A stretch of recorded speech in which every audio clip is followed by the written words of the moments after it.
We got another video to about inside a Somali gang war. So let's see how this finna go. We stay dangerous, we stay safe. I got kids to make it home too. I get that ARP. That's 9mm. Oh wow. Yeah. How many times did you use that? 15, 20 times maybe. Red Sea, man, see the riverside. The Cedar Riverside community is remembering a store clerk shot to death during a possible robbery attempt. No, bro. I want to do like when bro be going to like these certain places and shit. I want to do. He just be like scared as fuck. I mean, I know he be scared, but it just be like, bro, like you going into like some shit to where like you never know what may happen. All it takes is one person to be stupid though. That's all it takes. What the hell is that? Clothing, man. Yeah. All right. One job. Action! Fuck you, drama. You gotta do it with some passion. Today we head to Minneapolis, and we find ourselves in the middle of a Somali gang war. This is one of the first places we've covered that the guys that invited us thought it necessary to provide us with security. Minneapolis is world-renowned for its strong pocket of Somali culture, and here you'll find the gamut of Somalis, from honorable clergymen to fraudsters, from US senators to dudes catching bodies in the street. And for some people, their only reference to Somali culture might be in the Tom Hanks movie Captain Phillip. Well, there's more to know. Like many recent immigrants, Somalis have a reputation for being quite entrepreneurial. They are also known for being family-oriented, and as a community, they are dedicated to their faith. This defines a large portion of Minneapolis Somalis. But for the Somalis running the street, they have cultivated an entirely different reputation. These are guys that have proven that they are willing to be extremely dangerous. We're going to take you to the belly of the beast where an active turf war is going on. We're going to talk to both sides of the equation, and we're also going to talk to elders to see if they can lend clarity and peace to the future of this situation. It's about some clarity as a peace, man. You not even supposed to have to bring no goddamn peace, bro. That's just how humans work, bro. Like, folks don't be want to bring peace at all, bro. Folks, it's time to get boots on the ground. But first, a quick announcement.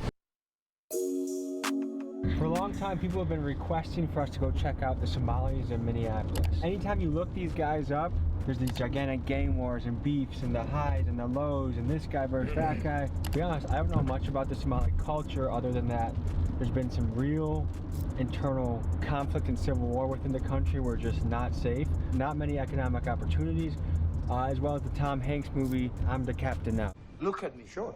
I'm the captain now.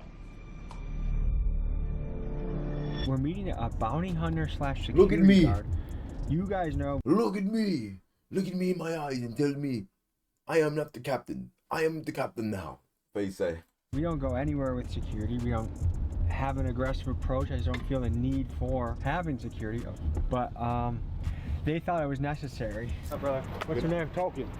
Pleasure to meet you. Pleasure to meet you, man. What's it like being a bounty hunter in Minnesota? So this man got one, like, he got one person that's a security with him, just only one? It can get wild, man. A lot of people tend to want to miss court on us, and when you miss court, it's a big bag we're about to lose. We gotta get on that ass. I don't like putting people in jail. I became a bondsman to get my homies out of the jam, you feel me? Yeah. A lot of times I gotta write bonds for people I don't know, and those guys don't go to court, and that's when I gotta become the bounty hunter. Gotta vest up, go kick some doors in. This is the first time we've actually gone anywhere with security. Oh, okay. Is it that necessary around here?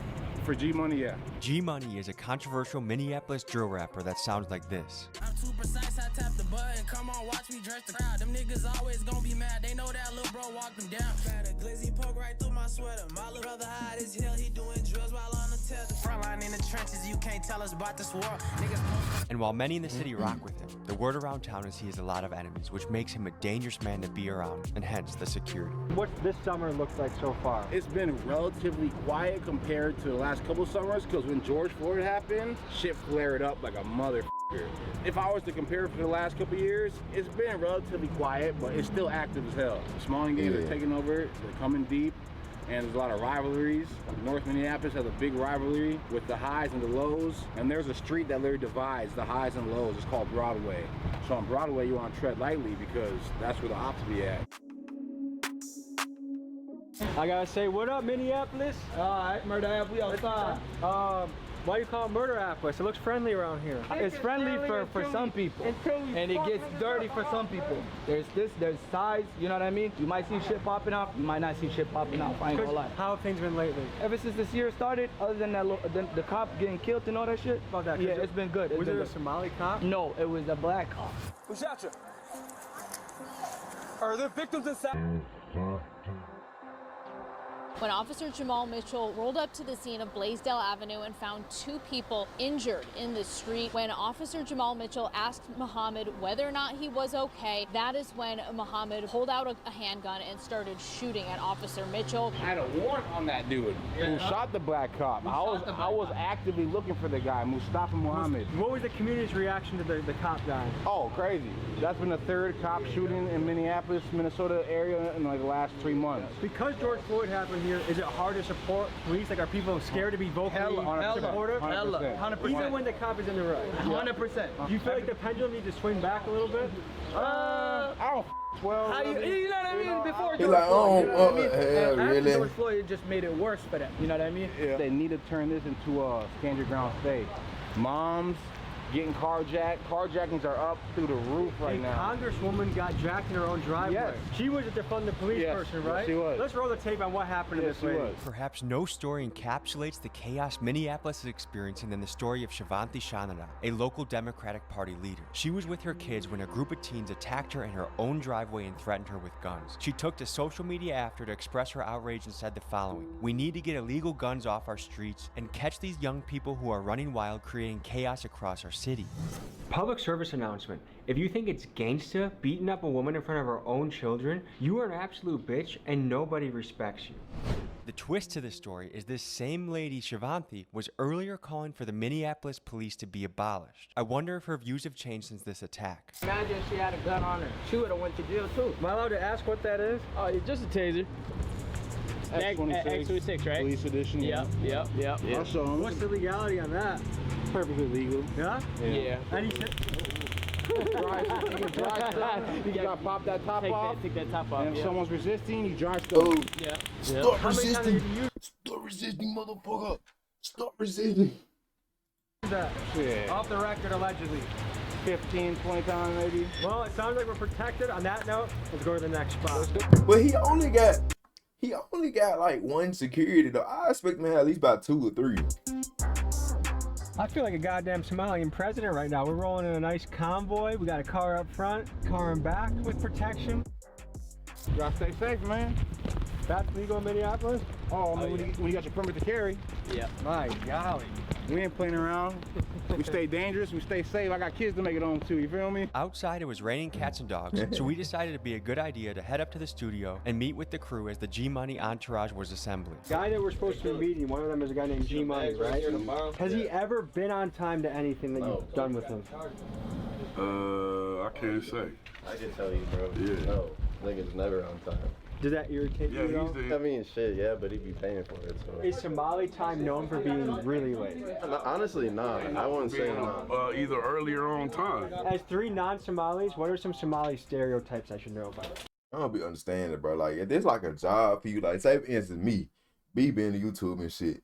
Okay. Just imagine if I'm late to everything that I be to, every event, every video shoot. It's just like, bro, it's just like, do you even care anymore at this point? Because, like, what if all this shit was just you didn't have this shit or whatever? I don't know, though, bro. Because I don't see how these rappers and shit be late. I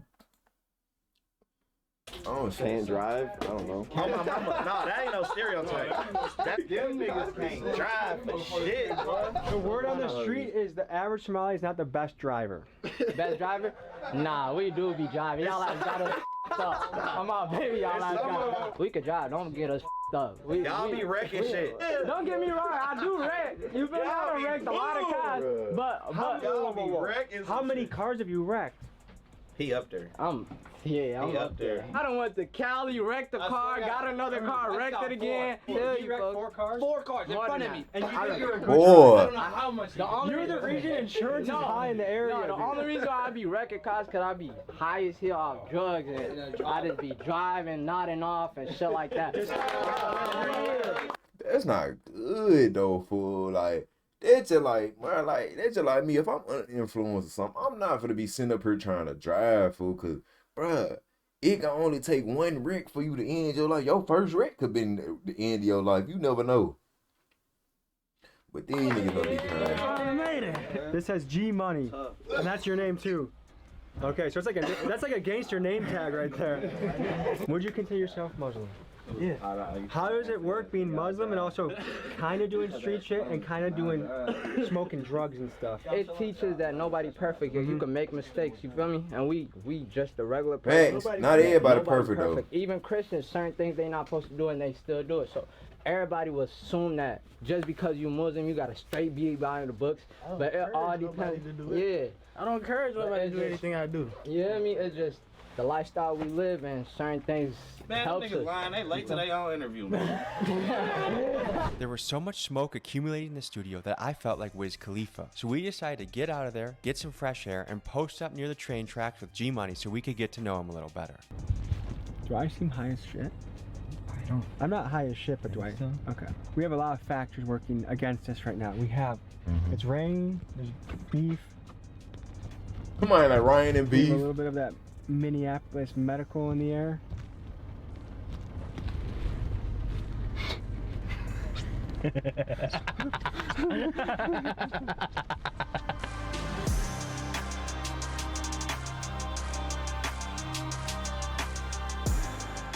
What do your parents do when they got here? What do they do to make ends meet? Pops was he was a chef. He was working right here down the block. Yeah, my mom was taking care of us, and my pops was working for real. Is he still around? No, my pops died. Sorry to hear that, man. How old were you when that happened? I was about 15. My dad played a big part in my life, so. Yeah. Was it about the same time you hopped off the porch? Nah, I hopped off the porch when I was 13. Okay. That's when I caught my first juvenile case, man. I was like, I had to do 2 years in juvenile. What'd you get caught for? Damn, 2 years in juvenile at 13. They give a nigga 2 years for at 13 though. What the fuck he do? He must try to kill some shit. There's 16 robberies in 2 hours. What? Okay.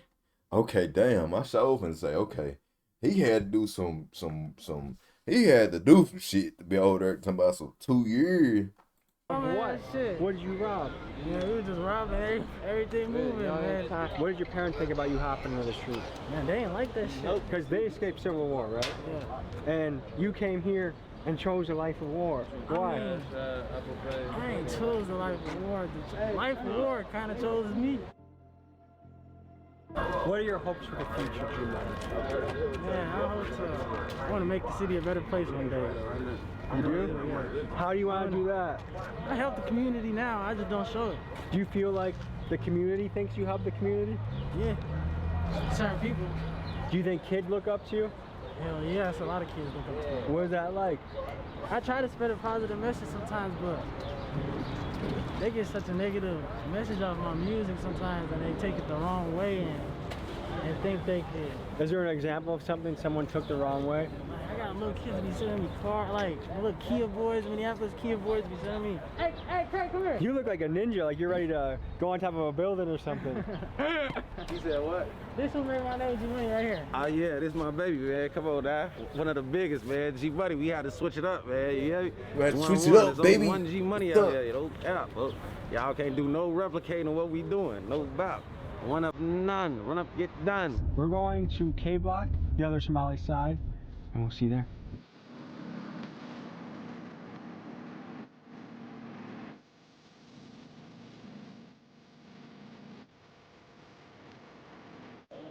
What's up, fellas? Looks good. Good to see you. How you doing? Doing good. Is this what they call K Block? I don't know, something like that. But this is Carmel, man. It's a big factor in the Somali community in Minneapolis, especially.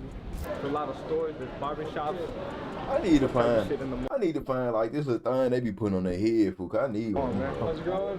What do you think when you see all the young guys wearing the shiesties? Nothing. Nothing? Yeah. All right. For someone that's never visited, what can you tell them about it? It's a great place to be. You can make a lot of money. Yeah? What would you do with my hair? How would you cut me up if you had my hair? A nice fade. Would you ever do a mullet? Oh yeah. Any advice for the youth?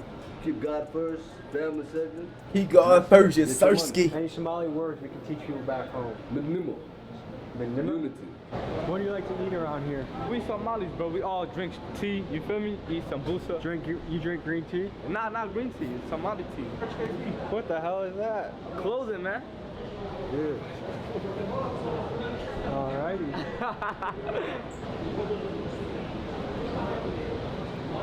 For anyone that's doubting the power of rap music to influence, it looks like New York in here. You guys ever see a New York drill music before? This looks like a New York drill music video right now. Man, the UK be coming like that too though. Like when them folk be in the UK, them folk be coming like that too though. With all the ski masks and shit on too. Try to survive, do good. You feel me? I've been making music and shit like that, so you know how that be, man. What do your parents do? My mom was an immigrant. She came to America. My pops is still in Somalia. What is it going to take for him to get here? You know how that is he waiting on immigration papers? I think he is at the moment right now. You know what it was like when she got the news that, hey, we're going to America? Yeah. It was very exciting for her, you know? Yeah. It was very exciting. Is America what she thought it would be? You come from a third world country. It's a big relief to come to a country like America. Which is more dangerous, Somalia or? Yeah, Somalia. Somalia. What's your name, man? My name's Shaisi. Shaisi? Yeah. Shaisi, how did you come up with that name? Y'all earned it. Okay. How do you avoid being in beef? What's the best way to do that? Just stay out my way. Look at little bud, this man over here clutching and shit, fool. Like, damn, stop clutching, ugly ass nigga. You gonna be straight, you know what I mean? What do you guys think about mainstream media? Man, they some liars. This shit dead. And they goofy as hell. Free Palestine, for real. Free Palestine, man. These little young nigga always gotta be clutching. Like, bro, y'all got ski masks on, cuz. Like, come on now.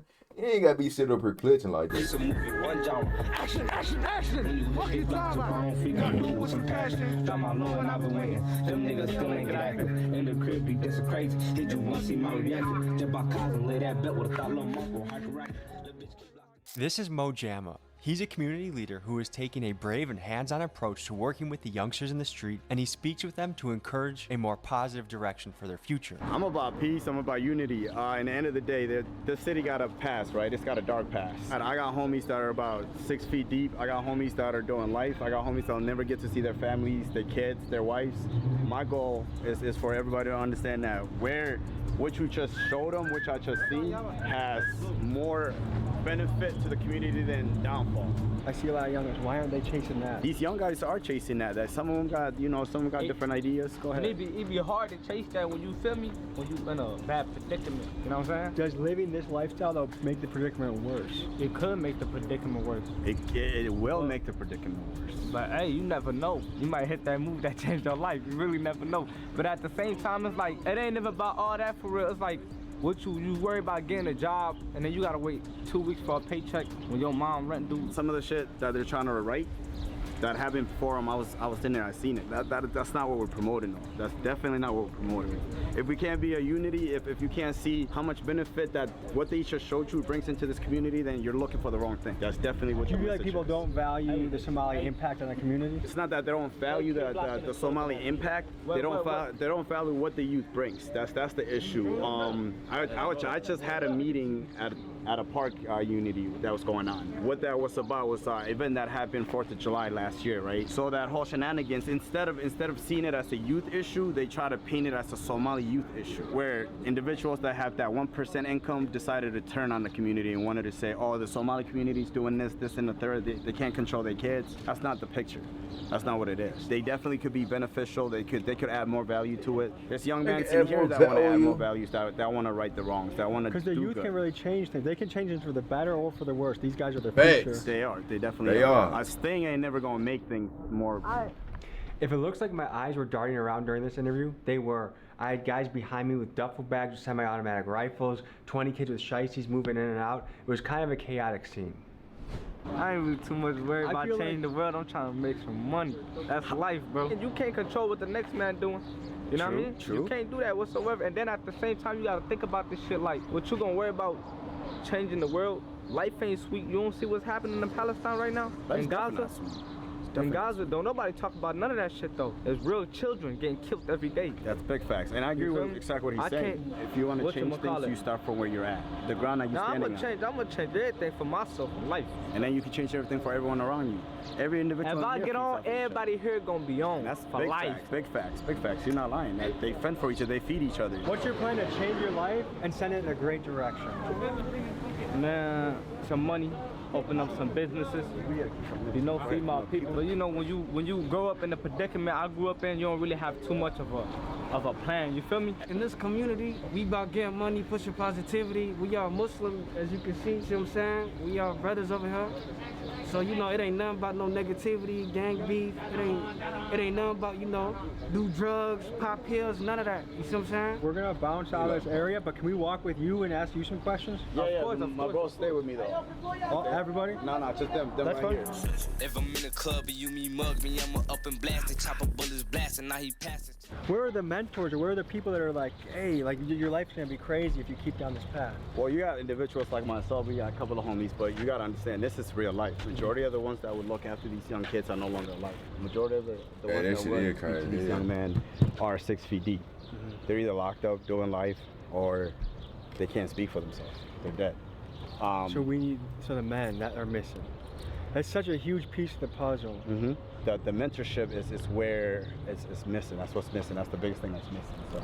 Initially, when I look at this situation, it blows my mind that someone can leave a war-torn country, come to America with the promise of a better tomorrow, and their kids choose the gangster street life. I just don't get it. But then I acknowledge the power that I mean, you never would get it because you just don't understand how it is, bro. They look, at the same time, you act like they coming to America to be rich. I mean, they might try to go to like a job, try to do this, try to do that, but shit, they still in living paycheck to paycheck. Like dude was saying, he was like, man, you living paycheck to paycheck, and it just like it's still gonna be hard. So okay, you already living in a third world country. It ain't like they rich in the third world country anyway. They moved to America. They were broke in the third world country, and they come to America and still be broke. And they just gotta find a way to make this shit happen. So what the fuck? I just don't understand what he mean. He don't see how they would turn to the streets. I mean, they didn't. You never know. They might have tried some shit though. You never know.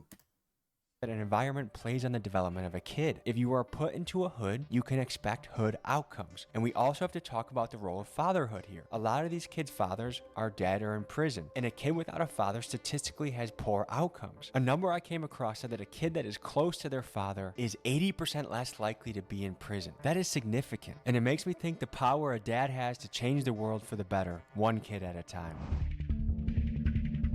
And a lot of times, it don't even be the father's fault. It can be the parent. It can be the mother's fault. It can even be both of their fault. It just how that shit go, bro. I ain't gonna lie. So today, I feel like we didn't get to really meet G-Money. And a lot of this happens, I feel like with gangster guys, it's hard to meet them unless they're one-on-one or in a small group. Especially the more the guys, it feels like the less they're gonna be willing to share about themselves. G-Money's actually gonna meet us in a parking garage. We had the same feeling. He hit me up, I want to hit him up. I'm happy that he's coming. I want to talk to him more. We'll wait until G-Money pulls up. We'll see you when he comes. Hey, bro, get that camera up out of here, bro. Get that camera down. But like if we did an interview out here, would that be cool, G-Money? What do you think? It's somewhere a little bit better around here. St. Paul is all open. We can go somewhere else in St. Paul. Well, what's on your mind, man? I want y'all to get to know me for real, man. I know you. What was your childhood like, dude? My childhood was, I mean, it's not your normal childhood, like, your parents grew up rich or none of that shit, you know. We grew up in the hood, you feel me? I grew up, people think I'm from Riverside or something, you know, a lot of people think I'm from Riverside, and like, I'm not from Riverside, but it was mostly my mom that took care of us, and my daddy was really like, he was in and out of my life, but he was in my life for real. Did your mom and him not have the best relationship? Yeah, they ain't had the best relationship, you know, but he still had a good relationship with me. My mom really helped me up. She really kept me together and shit, but even my mom, she struggled her damn self. Like, she handicapped her damn self. So, you know, I'm the man of the family. I take care of shit, you feel me? Like, it sounds like a lot of pressure. Man, it is a lot sometimes, man, you know, but it ain't never a lot.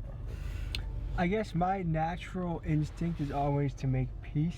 Like, I like being neutral. So what happened to the security guard that they supposed to have? Each other. And, you know, like when I hear, okay, like there's a big beef going here, or highs and lows there, or, you know, this crew doesn't like that crew, or K Block versus Seed or whatever, like my natural instinct is like, how do you bring these people together? And is it possible? And does it go back generations, or is it possible to be healed? I mean, what do you think about that? Man, I feel like it's possible.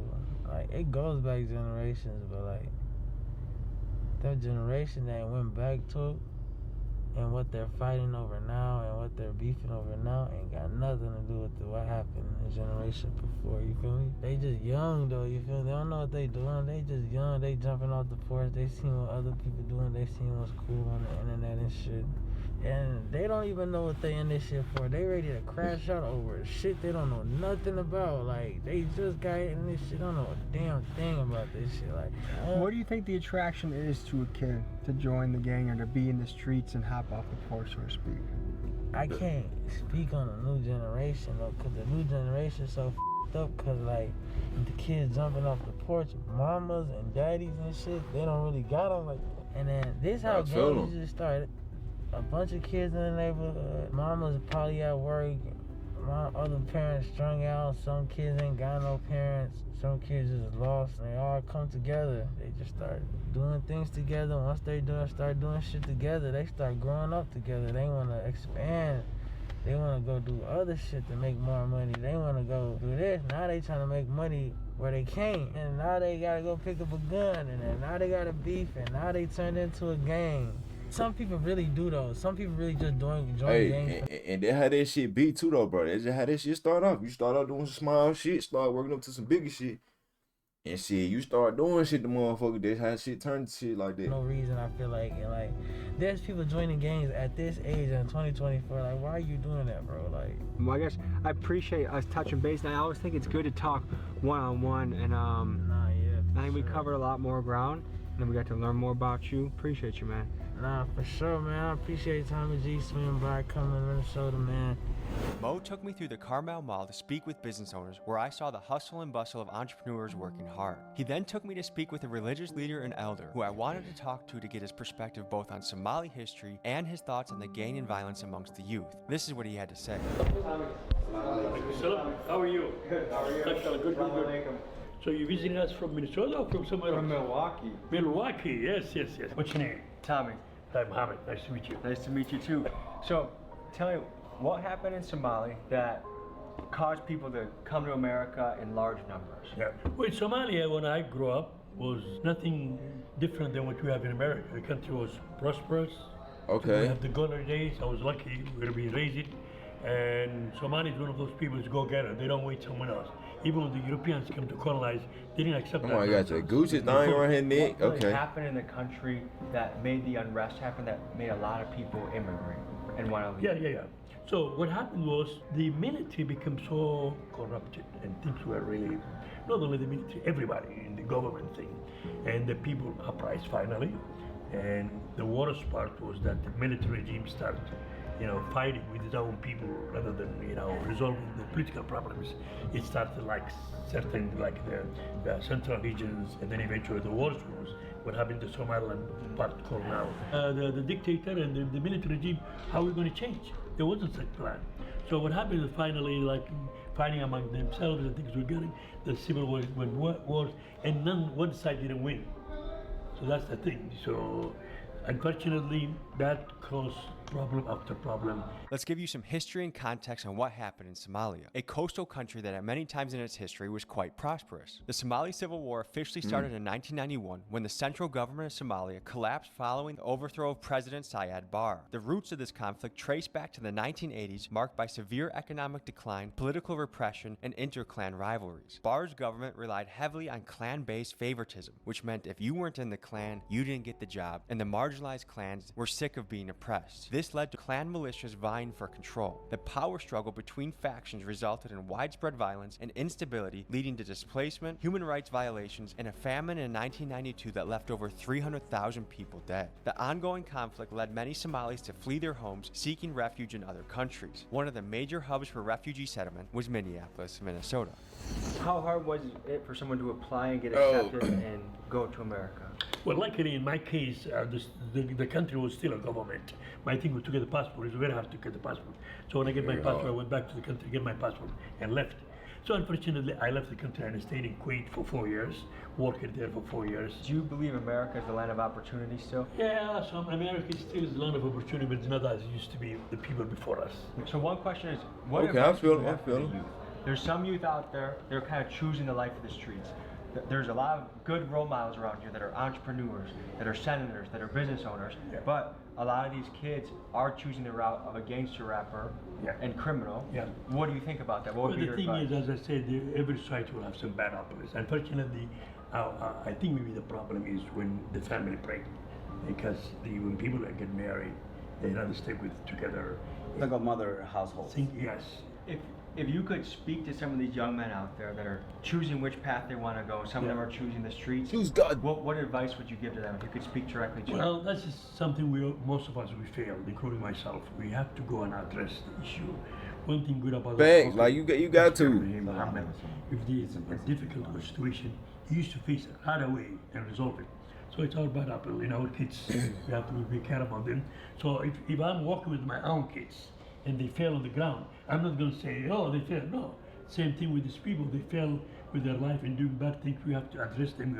We have to approach them and try to help them. So action is the key. And you ain't got too many people that's trying to help too though. That's another thing. What happened to these kids? Yeah. It ain't too many people trying to help people that, you know what I'm saying, fall into the wrong direction though. But I mean, it is what it is. America be trying to lock folks up and not let them folks out, not trying to rehabilitate. For giving back to the community. One of the things he does is every Friday for the last 7 years, he's visited the Riverside Plaza apartments to feed the kids and talk to them. Here's what he had to say. And what's your role in the community, or what do you do? My role in the community is actually, first, I'm a husband and father of 5.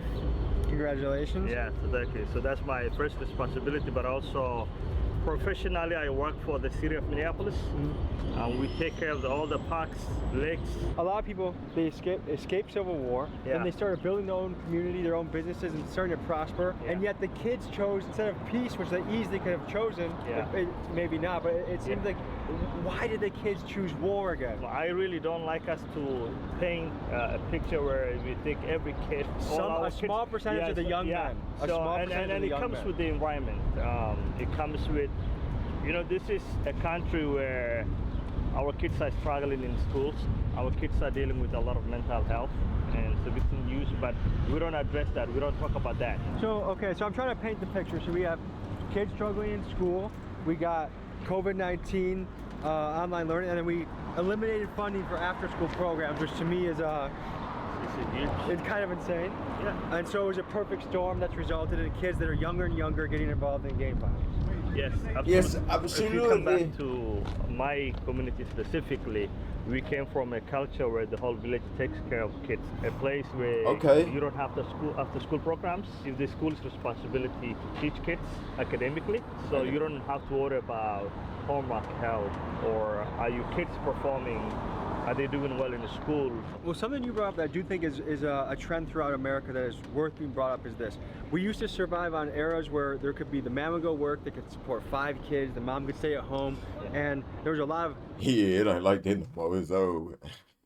It ain't working like that. Everybody gotta work in their house. Hands-on parenting. Yeah. Now there's a lot of divorce and there's a lot of 2 parents working, and so the kids are left unsupervised they have a lot of time in their hands. Yes. When you add that to social media and the devices that they have, a lot of times things happen online without even knowing. I started with being a father of 5, right?